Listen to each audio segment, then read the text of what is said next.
First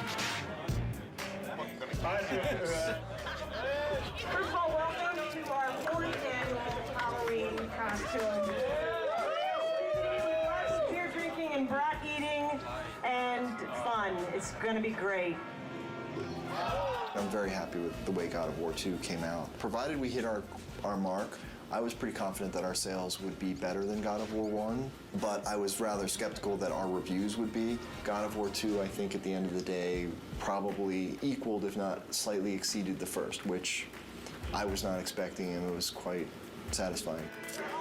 I can't believe I'm fucking doing this. I deserve this one then.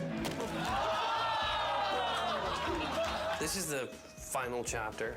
So I think big goals for me are to finish this off in such a grand, epic fashion, something that is truly befitting of what we've done, what we've set up in 1 and 2. All right, this is where we make the story. God of War 2 ended up being everything we ever hoped it would be, and probably a bit more. It got reviewed very well. I honestly feel like it was probably about as good a game as is likely to be made on the PS2, and I'm very proud that we managed to do that. Oh, one big family here at SCEA.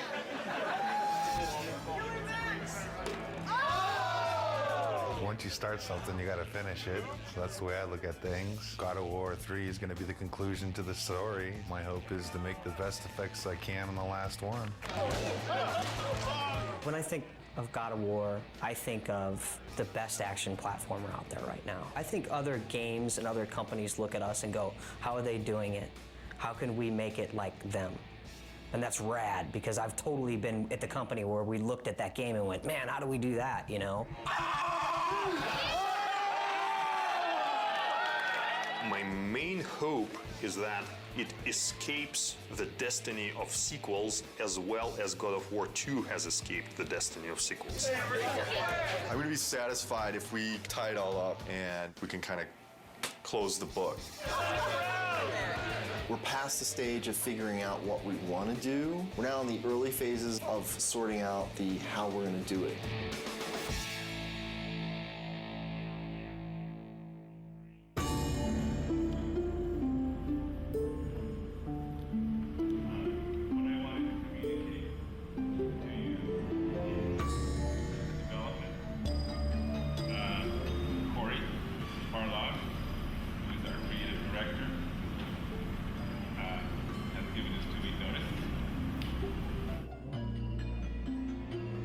Next Friday will be my last day at Sony Santa Monica. The bomb was dropped. It was somber and everyone was quiet and no one said anything, and perhaps there was a tad bit of shock.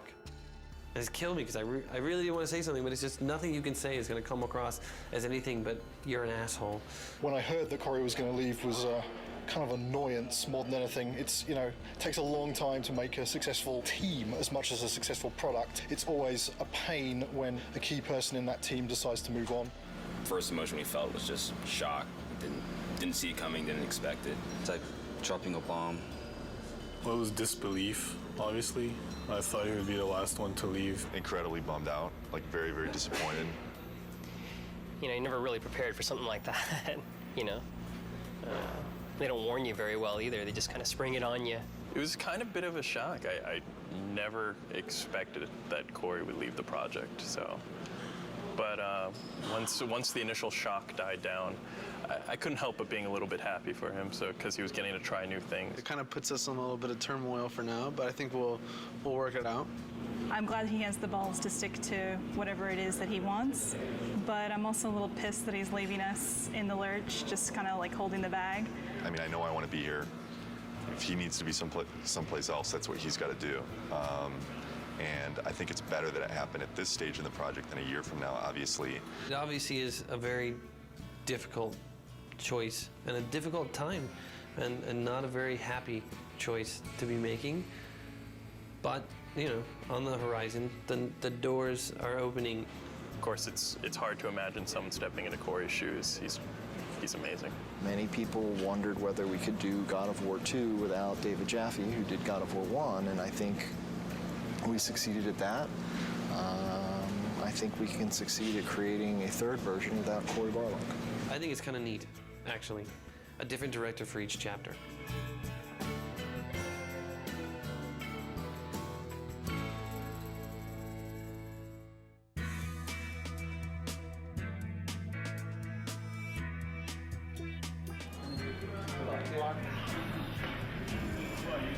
I have chosen Stig Asmussen to take the helm.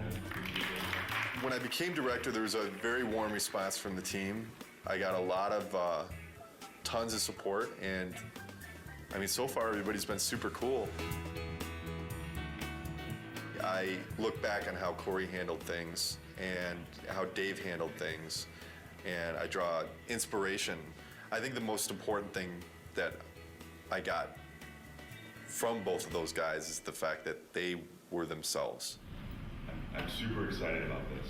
You know, this team kicks ass, you know, and it's said a lot, but this type of situation, the kind of garbage that we've been going through in the last month, as far as I'm concerned, this team's second to none. But Stig is fucking amazing. Stig's a pretty good leader, I think mostly because you're probably afraid of him when you first meet him. The entire team really respects him. Everybody communicates well with him, and he's not unfair with any of his decision makings. From my perspective, he is much more easier to work with. He is much more structured and engineer friendly.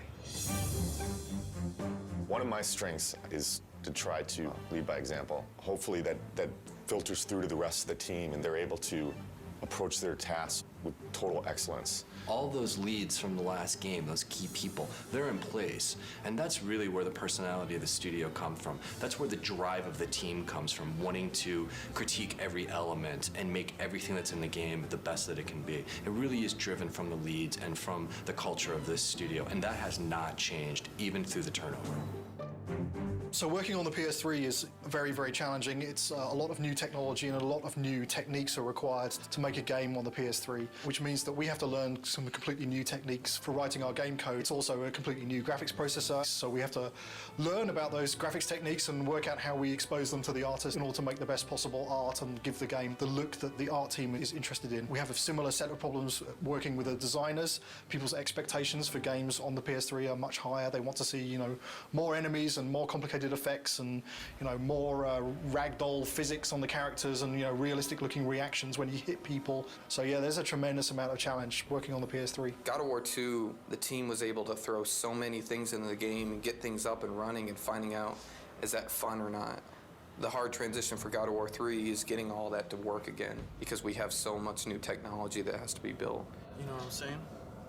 Everybody has to relearn their own personal expectations and their limitations and how they're projecting their schedules and their tasks and things like that. Everybody is counted on everybody else to kind of make accurate predictions on what they can do. It's tough right now because everything's new. It's just so much more involved. That's very worrisome. When are we going to get to the point where we can say something's going to take 4 weeks to do and it's really going to take 4 weeks to do? It's understandable that nobody understands that right now. PlayStation 3, we're able to push a lot more polygons, a lot more texture resolution and detail, so things are hyper realistic. I mean, they're so realistic now that we can actually see pores on skin and hair and eyebrows and nose hairs. You can see everything. We have a lot of work ahead of us. Every character now is like taking 6 weeks, 8 weeks. At least 6 weeks. Yeah, to make one. It's not like before, it's like 5 days we can make one. For me, it's not knowing kind of where the limits are. You can make stuff look so super realistic now, and that takes a lot of time. Whereas before, we really had defined limits. Yeah, it's exponentially more complex. And the other big thing is this is going to be our first PlayStation 3 game, and we're expected to be able to beat games that some studios have released 2, 3, even 4. Gamers are expecting us to have better technology, better art, better visuals, better gameplay. Across the board, they expect it to be better. And that's pretty intimidating in itself. We're going crazy with the detail. When it's done, I think it's going to look incredible. You're going to see Kratos do a lot more subtle movement, more facial animation, things that the human eye just, usually takes for granted, but now we can include all those things. The things that we can actually accomplish are starting to now really become things that are only limited by our imagination. With the new hardware and the new system, we're able to kind of start pushing the player experience and creating like a much more kind of cohesive world. And like, the Titan before used to be in a cinematic and now you're actually like running on the damn thing. So it's like, whoa, we're getting there. Titans, we've never done anything like that. They're pretty crazy. It's insane. The fact that you're going to be able to run around this like moving character and it's basically a moving level, it's pretty insane. From a a programming perspective, they're a big challenge. We designed all of our animation systems and everything to deal with a roughly 2 meter high character Exactly. where, if his little finger twitches slightly, there's not too much of a big deal. Exactly. But when your character's like, 2 kilometers high, then a little twitch in the finger suddenly becomes like a really big deal. The very first moment those were mentioned, I was like, oh, Jesus, this is going to be a big problem. Yes. But hey, I mean, it wouldn't be God of War if we didn't try something we didn't think we could do when we started. Because I'm very proud of this game and you guys, I've invited a storyteller friend of mine to come in our walkabout. So Stan Lee is going to join us today and check out your work. This is such a cool time to be just walking around the studio and looking at things as they're coming online. Every month, we do a walkabout, and it's largely for the team to kind of, review each other's work and, and really compliment each other. It's a big studio now, there's like 80 people here, and really it's impossible to keep on top of everything that any given part of the group has been working on. It's an opportunity for everyone to see what cool stuff has been going on in the studio. It's a good way of making everyone realize that they're part of a big machine at this point. Plus, everything looks better after you had a couple beers, so it helps to make your stuff look better. Everyone's out to get Kratos. These are all Olympus, the gods, and they're all bad. All the gods are bad except this guy who's tormented. Yes. He's great. His line is, in the end, there will only be chaos. And then the next game you do is called Chaos. That's a great sequel. There you go. Zeus's brother Poseidon. Terrific drawings. Hera. Yeah. I love to write dialogue. Maybe we could try something new. A video game with lots of dialogue. I'm sure it would sell like a bomb. And I love the way this hand is there. Oh, gosh. Oh, yeah, and then when he moves the hand, we'll like make that to kind of get destroyed a little bit and get all kinds of dust flying off of it. This is one of the best things I've ever seen. Cool. That is beautiful.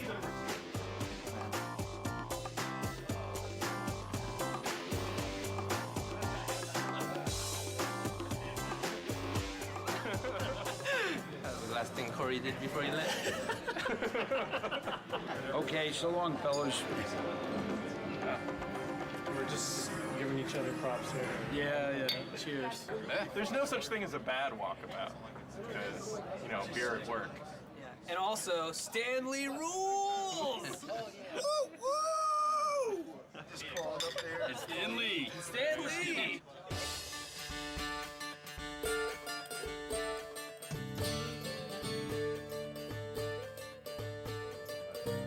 I'm fine with it as long as we make it seem like it's in-game as much as possible. I'm still learning every single day, and I imagine that process won't ever end. And there's so many things that you can learn from every individual on this team. Stig is kind of man of the team, very easygoing, very casual, but he's also extremely intelligent, very thoughtful. I think the thing that's been successful for him is that people just want to help him out. They just want to make a good game. Stig just keeps pushing along. He's got 2 brand new twins at home, and yeah, it just keeps on He's got this other baby, this big baby on his back right now, so he's doing great. Since last Halloween, we made a lot of progress. We've got the story of the game done. We've got the whole design direction completed. 3 months from now, we're going to be doing our press event. Everyone gets to go home early! The first couple times when Stig addressed the team, it was so clear how nervous he was. He would kind of stumble on his words, and he'd literally, turn red, like a stoplight. It was really kind of endearing. But then to watch him sort of evolve, and honestly, I think I was a little bit concerned that, our game director is our public face. And we actually gave him, some media training. And Stig actually asking people, he says, honestly, I don't want to think about all this stuff. I just want to be myself. Is that okay? And they said, you know what? Absolutely. That looks good. Oh, wow. That's how tall Kratos is. He's probably closer to the size of this guy. Will is our stand-in Kratos when Kratos isn't here. I'm about as close as you can get. We picked the venue and the location for the spot, and we brought all the media here. We have something like 16 people here from the media. I can't wait for them to see the actual gameplay. These guys are going to be thrilled. Love Kratos. Kratos is hot. Be nice to see if he ends up a god or destroying Olympus. I do love the violence as well. You know, the women are very beautiful in the game as well. I can't wait to see what new characters they've brought to us, what new enemies, and I'm really excited. I also want the sizzle, you know? Maybe we can just focus it in a little bit more. We can play with that a little bit. Yeah. The development team has worked so hard on this project, so it's really fun to see when all their hard work comes to fruition.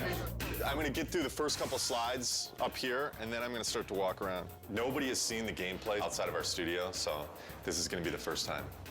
I want to get this over with. I'm nervous, but I'm also excited about this. I think we've got something really cool to show. I'm looking forward to seeing people's reactions. Can we play it? This is our first big kind of press thing. There's definitely some nerves with that. Anxious. I'm definitely anxious.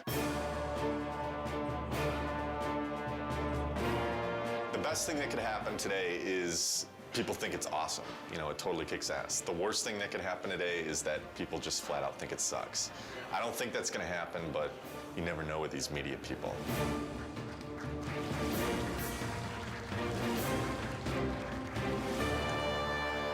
What is the vision for God of War 3? We want to define this generation with this game.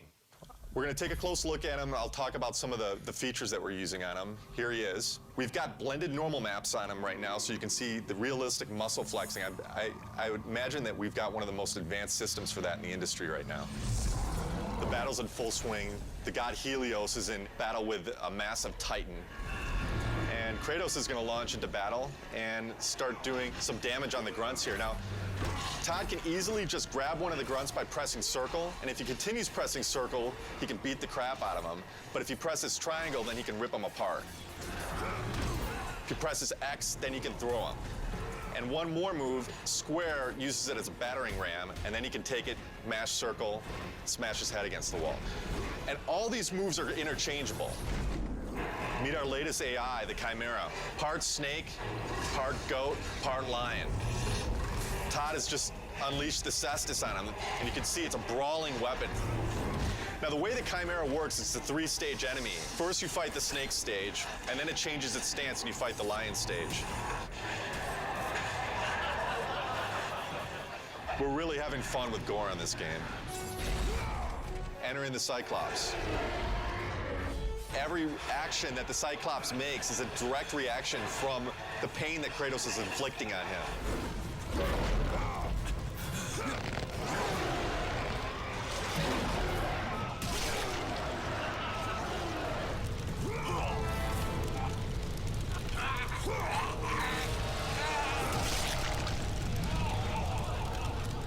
Well, that's our newest upgrade, the Helios head. It can be used to reveal secrets. Todd has now found the door of Eos. Another thing the Helios head can be used as is a lantern in darkened areas. This is our newest form of travel in God of War, Icarus Ascension. Todd now has full flight controls over Kratos and basically dodging gameplay.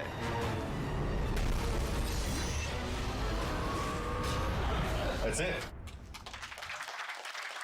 Oh my God, it's fantastic. It was great. It was phenomenal. I mean, like, I thought that I had a concept of what it would be like, but this pretty much blew everything completely out of the water. We're putting a lot into this game. I said I think this game needs to be a defining game for this generation, and I truly believe it will be. I can't comment on what the future holds for the series because, you know, I'm focused on God of War 3 right now, but this is God of War is, this is it. This is the end of the story. We got a lot of work to do, so there's no time for relaxing, that's for sure. E3 is obviously a big thing. We got to get this playable to the public, what we just showed on the demo here. We're in pretty good shape for that, but we got to get the game done. We still got a lot of work left to do.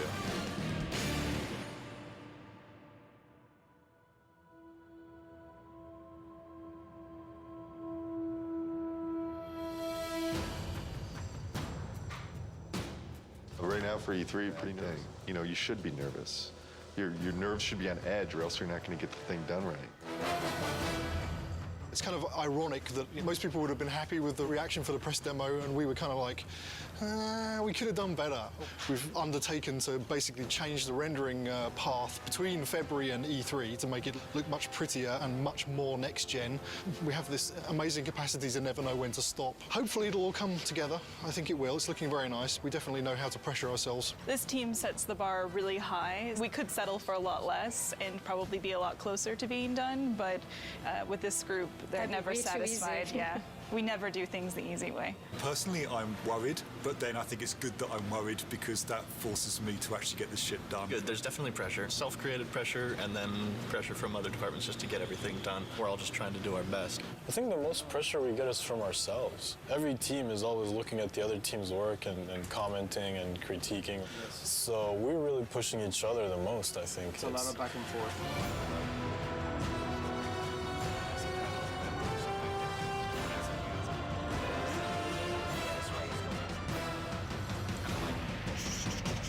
The following week, it's absolutely nothing moves because we're going to need to take every freaking second to make sure it's stable, and we are at frame rate.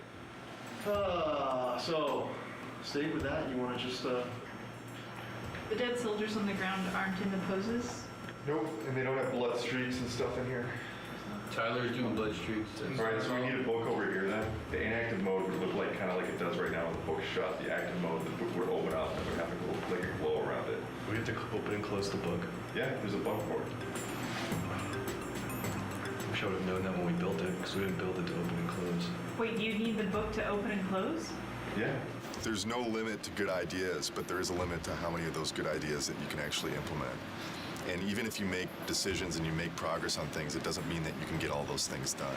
We need to be able to tell people this thing is active now. Can we remove it for E3? Are you serious? No, I'm not. I mean, there's a lot of other shit here to get done besides getting a book to have in an active states. Let's say we don't do the open and close for E3. It would just have a glow effect and a light that comes with it, and that's it. Do we just put a sparkle on it then? Absolutely have any compromise for the schedule right now. I have to trust production, and I have to trust the fact that they're telling me that we can't get things done. So I feel like there's little things that have been compromised. I don't know that the player's going to necessarily miss them, but I sure am.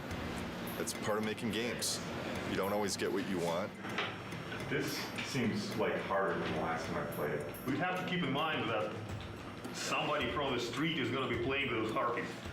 And I don't know, the way it looks right now, on 3 tries, people will throw down the controller. The stuff we just went through, pretty rough. It's a little frustrating from the respect that it's been kind of at this state for a long time now. Kind of wondering when it's going to get fixed. The struggle or the challenge. If it gets fixed this week, we're screwed. This is sprint week, meaning we're making a big push this week to get a lot of work done and make some headway going into E3. As far as crunch goes, we're not going to call it crunch anymore. We're going to call it a sprint, and then everything will be fine. So as long as we do that. Change the name, it'll all be fine. Tonight's the first night of crunch. Yeah. Yeah, so... We don't like the euphemism Yeah, sprint. Fuck. I hate crunch. It sucks.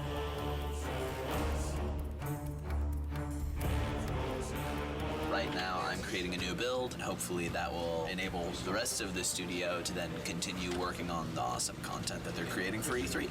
They're definitely waiting on me. Definitely.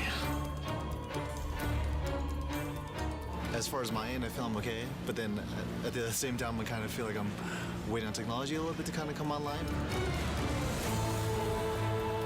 We just have a ton of bugs to fix. We're getting new technology right now, and the lighting's kind of broken, fog's kind of broken, so we're just trying to kind of survive, fix all our bugs, and get all of our tech in place so we can get this thing done.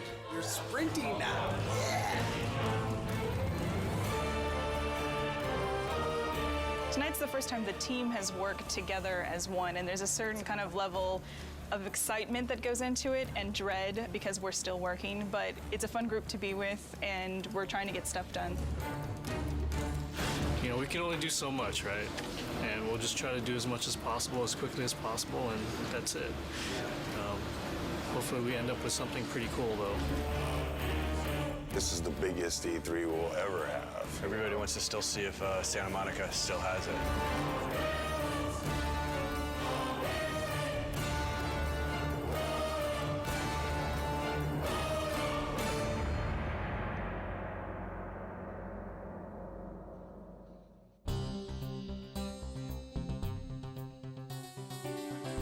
Last 2 weeks have been very, very intense. I actually got here this morning a half hour before the shrine actually opened to deliver live code for what we're playing this morning. I didn't have that code until yesterday afternoon. The Sony press conference is their big moment, 2 hours to like show all the new stuff they have. And it's going to be broadcast on live TV and web. And we're going to end the show with God of War 3. Anytime that you go first or last, if you open the show or close the show, it's an honor. I guess we're happy that Sony seems so committed to our game. It's nice that all of our hard work over the last 7 years, really, because that's how long we've been working on the God of War series in total, is really getting the reception that it seems to be getting. We're real excited that we're closing the press conference. It's a great opportunity. It's a great way to end. We're going to be live on stage playing real live code. So nerves are definitely high. Like a lot of jitters. Stig's going to be talking and I'm going to be playing on stage, so a little stressful. Got to take the edge off a little bit. Headlining scares the shit out of me. I've never done something this big, standing in front of 2,000 people or however many it is. This is one of the most eagerly anticipated games of this generation. I'd like to invite Stig Asmussen to the stage to show you the first few minutes of the jaw-dropping God of War 3.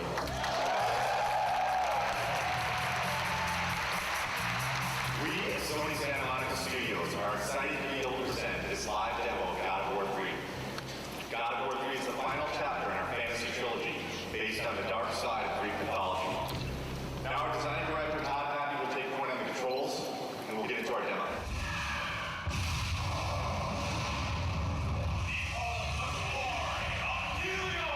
I'm really anxious. I'm really excited.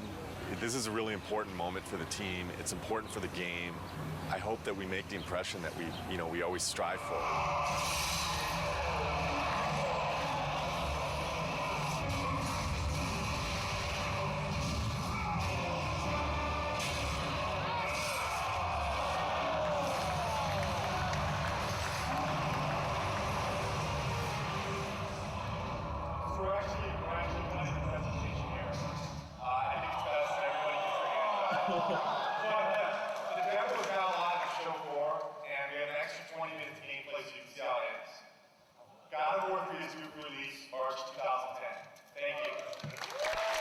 One line. Amazing, fucking awesome. People really seem to dig it. This went well. I don't see how it could have gone any better. Well, I'm kind of glad that E3 is back. It's pretty exciting. It's been a couple of years since there was a really decent-sized E3. It's always exciting to have your game here. This is what we work for. E3 is like Christmas. We've got 12 kiosks set up with God of War.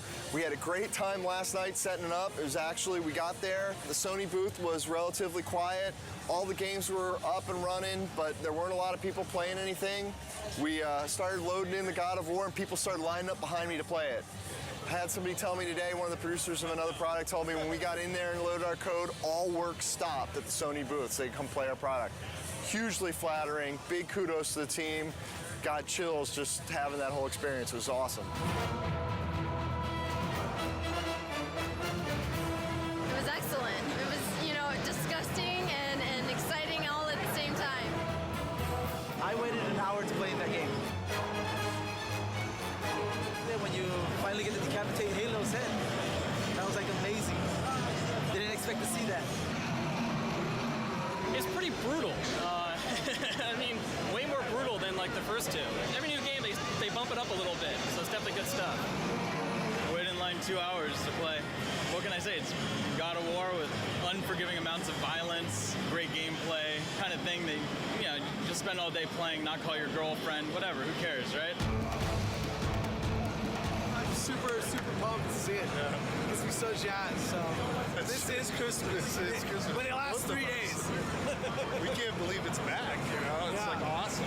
Really good. I'm so fucking happy that E3's back. I mean, it means so much for the industry. Seeing people's faces when they play, we just ship it out to the store, so the team really doesn't see, people's reactions and just even the oohs and ahs at the press event. It makes it all worth it. Just seeing like the people's faces. I mean, that's why I make the thing. I want to take people to that next level.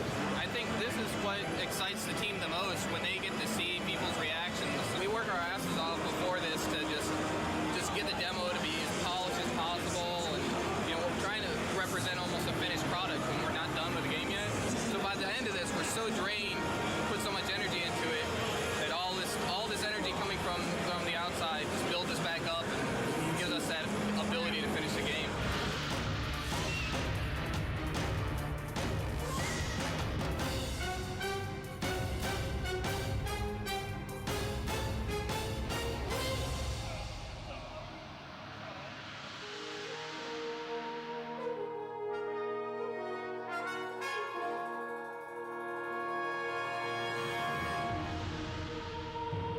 E3 was a huge milestone for us. A lot of publicity, a lot of great feedback and great exposure. E3 was awesome. I have to say it went very well. Seeing all the fans and watching everybody play totally put us in a different mindset coming back from that. You really get locked up and don't really see people's reactions working on something for so long, and going and seeing people line up for your game, that's more than you could ever want, you know? It just kind of invigorates the whole team into coming back and working on something and wanting to put your heart into it and make it even better. I think we did a good job with it at E3. And that shouldn't be our high point. That should be like our midpoint. Alpha is when the whole game from start to finish needs to be in one bag. It can have placeholder assets, but you can fly basically through the whole game or walk through the whole game, and everything's represented in approximately the way that it will ship with. Yeah, so ideally by alpha we shouldn't go, oh hey, we need that extra bad guy, or hey, we're gonna add a new boss. Which we've done on other games, so. But ideally on God of War 3, you know, alpha will be, okay, all of our pieces are in. And then after alpha becomes beta, and beta is basically art lock. I want to make sure that when I'm playing the game, I've got a smile on my face. You know, I've played God of War for the last 6 or 7 years of my life now. As long as I'm got a smile on my face, I think there's a good chance that that's going to translate over to the fans. If you kind of take a look at this here, you can see this character that's the size of the Sears Tower, roughly. It's about 1,500 feet tall. It's a different kind of boss battle. Kronos is more than Gaia, is more fully alive, and you're more fighting on a character that's moving around. So this has been very tedious and challenging and time-consuming to put this together, but I think at the end it'll definitely be worth it, and people will feel like they're playing something they never played before. Kronos will actually thrust his hands forward and do a scrape and leave his fingers there, so that you can actually attack his fingernails. We'll have a breakable in the fingernail, and then the fingernail will bring up a circle prompt. You'll grab onto that and in the CS move, and then basically do a struggle and then rip it out, and then, it'll be kind of a gory, cool, memorable moment. We actually want to make this awesome. We want to make this gameplay super exciting. It's going to be everything people expect from what the Titan fight should be. What are the big tech issues, Chris, that you need support on? The only big tech issue we need support on at the moment is the issue with the collision. The more static you can get him, the more precision you will get in your CS move. The problem is that since it's a skin collision, the skin itself is not just a non-deformable object that you can rely on to not have change from one frame to the other. That's the biggest issue we can have. What we're doing hasn't really ever been done before, and so a lot of what we're running into are issues with trying to make it as exciting as possible, but working within the technical constraints that we have and in the time frame that we have. I would say that the rewrite of skinned collision is turning into a very unrealistic proposition. Fun killer usually is as far as developing. It's where you come up with the most exciting scenarios, but do we have the time to put it together? Fabrice and I will need to take a look at what is going on and what's fixable and what is not, and what we will have to design around. With Kronos, the whole is greater than the sum of its parts, and when you see it all together in the finished product with all the polish, I think it's going to be one of the most memorable experiences in gaming history. That's how I feel about it. I know it's going to be like that. The murderer of Gaia enters my tomb. Kronos! I know it was you who killed her, Spartan. Who else could?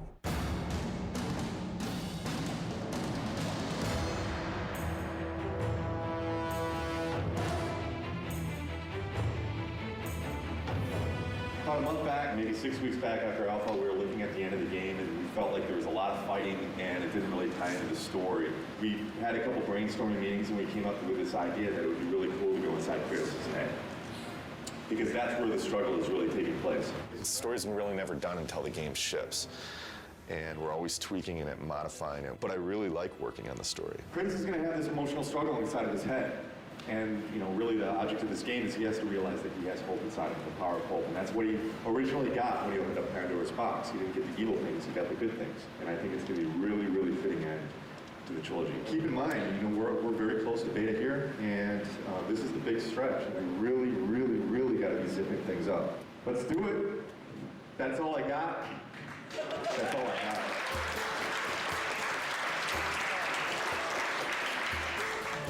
This is the third Halloween. I think for many it's probably a big relief. We're less than 3 months away from being done. It's been 2+ years. It's been an incredible journey. We've overcome so many pitfalls along the way with change of personnel, project redesigns. Despite all that, we've managed to continue to elevate and continue to push ourselves and continue to make the best products we as a team can do. And I think God of War 3 is living up to that. To complete the third one is pretty amazing. We always tried to hit the highest mark we possibly could, and I think we've done it once again with this one. So we're gonna have to wait and see what the fans think, but I have really, really high hopes. Completing a trilogy is something I never did in my life, you know, and completing something like this is very special, you know, something that means a lot to me. Sentimental moment. This is truly one of the best teams I've ever worked with. I mean, across the board. I've worked with teams that were really strong on the art side, or really strong on design, or really strong on technology, but this is the only team I worked with that fires on all cylinders. The team faced a lot of challenges. The interesting thing is that this team has always faced challenges, and it sounds kind of cliche, but they're really good at facing challenges. Yeah, I agree 100%. You know, I mean, we've discussed a lot. Obviously, we've gone through a lot of different changes, and the team always, I mean, you can put it any better, but they always rise to the challenge. We really sat down and like focused what we wanted to, make good, and whatever wasn't working, we just kind of threw out the door and said, "This is what we want," and that's what everybody focused on and made good. Fans are going to be blown away. We're still getting surprised as far as how good things look. The game's awesome. It's gonna be good. Been working with Kratos almost 7 years. I've learned a lot. He's taught me a lot. We've had some good times, but it's time for him to go to bed for a little while.